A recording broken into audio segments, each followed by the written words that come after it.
Tiga KKB tertembak di Ilaga, aparat klaim perusuh makin terdesak. Kontak tembak kembali terjadi antara aparat TNI Polri dengan anggota kelompok kriminal bersenjata ke distrik Ilaga, Kabupaten Puncak, Papua.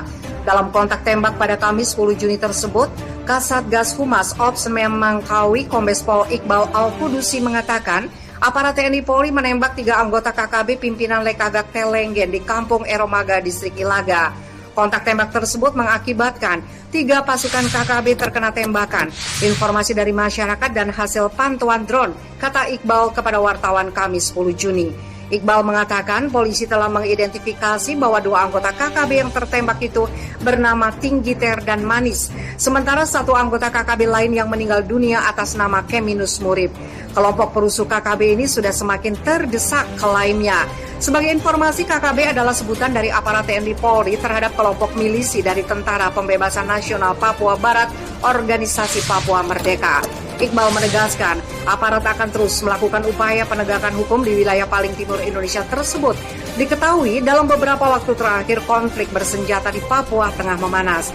Iqbal menjelaskan penegakan hukum tidak hanya dilakukan kepada kelompok separatis pejuang kemerdekaan Papua yang melakukan serangan kriminal bersenjata, juga terhadap penyebar hoax. Upaya itu juga akan dilakukan. Negara tidak akan kalah dengan segelintir orang dengan hasrat politik yang menumbalkan masyarakat sipil dan menyebar teror di Provinsi Papua, Indonesia, ujar Iqbal. Kontak tembak antara KKB dengan TNI Polri memang tidak terhindarkan sejak awal 2021 ini. Situasi memanas usai KKB menembak mati Kepala Badan Intelijen Negara Daerah Papua, Brigjen TNI I Gusti Putu Dani Karyanugraha. Setelah itu pemerintah langsung mengambil sikap dan menetapkan KKB sebagai perusuh. Situasi eskalasi konflik bersenjata di wilayah paling timur Indonesia pun kembali mencuat beberapa hari belakangan. TPNP BUPM telah memperingatkan seluruh warga Indonesia yang bekerja di Papua untuk segera meninggalkan bumi cendrawasih. Ancaman itu dikeluarkan usai pihaknya menabuh genderang perang terhadap aparat TNI Polri secara terpusat di wilayah Ilaga, Kabupaten Puncak sejak beberapa pekan lalu. Sejauh ini cnnindonesia.com belum dapat mengkonfirmasi kepada jubir OPM mengenai kontak tembak dan korban yang jatuh di Ilaga tersebut.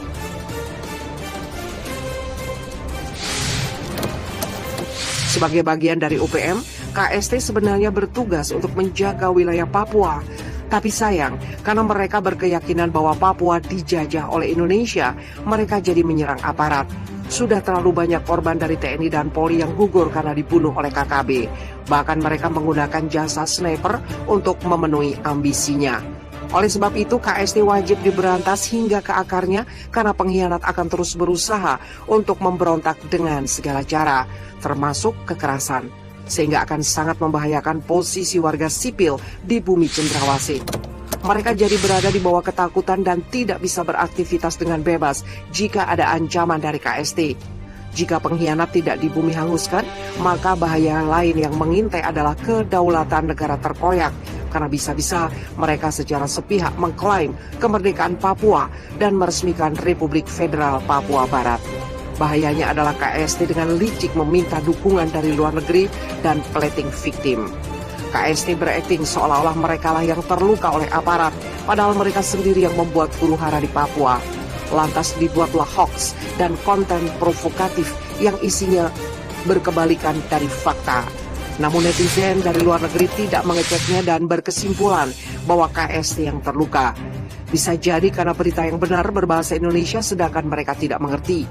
Jika hal ini dibiarkan akan sangat berbahaya karena nama baik Indonesia dipertaruhkan. Oleh karena itu, pertarungan dengan KST tidak hanya dilakukan di dunia nyata, tetapi juga di dunia maya. Tim Cyber Polri bisa memantau berita hoax atau konten provokatif mana yang diluncurkan oleh KST, lalu meminta Google untuk menghapusnya, karena terbukti itu palsu. Pemberantasan KST makin intensif dengan mengutus Satgas Memangkawi untuk meluncur langsung ke Kabupaten Puncak. Di sana memang daerah rawan konflik dan sudah sering ada serangan KST, baik kepada warga sipil maupun aparat. Dalam penyerbuan ditemukan 1 markas KST dan mereka langsung lari tunggang langgang. Sementara ini masih diselidiki markas KST yang lain karena kabarnya ada beberapa markas yang tersebar di pedalaman Papua. mereka memang sengaja membuat markas yang tersembunyi dari kejaran aparat karena sudah menguasai medan dan memiliki kamuflase yang bagus. Namun aparat tidak menyerah dan terus mengejar mereka sampai organisasi teroris ini bubar.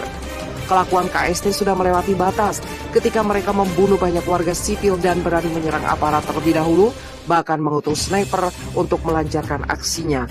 Oleh karena itu, KST wajib diberantas agar tidak merajalela dan menakut-nakuti warga sipil Papua. Jika mereka sudah dibubarkan, maka keadaan di bumi Cendrawasih akan makin damai. Konflik itu sendiri telah terjadi pada Jumat 28 Mei lalu saat KKB membunuh Kepala Subsektor Oksamo, Pegunungan Bintang, Papua, Bribtu Marius Sanoy. Mereka mencuri 2 senjata laras panjang tipe SS-1 dan revolver dari markas polisi itu. Hanya saja tidak berselang lama polisi berhasil menemukan senjata yang dicuri itu di sekitar markas KKB yang berada di wilayah tersebut. Tidak hanya aparat, warga sipil juga menjadi korban. Pada Kamis 3 Juni, polisi menyebut KKB bertanggung jawab atas penembakan seorang tukang bangunan bernama Habil Halenti 30 tahun saat dalam perjalanan pulang dari kampung Erong Gobak, distrik Ilaga.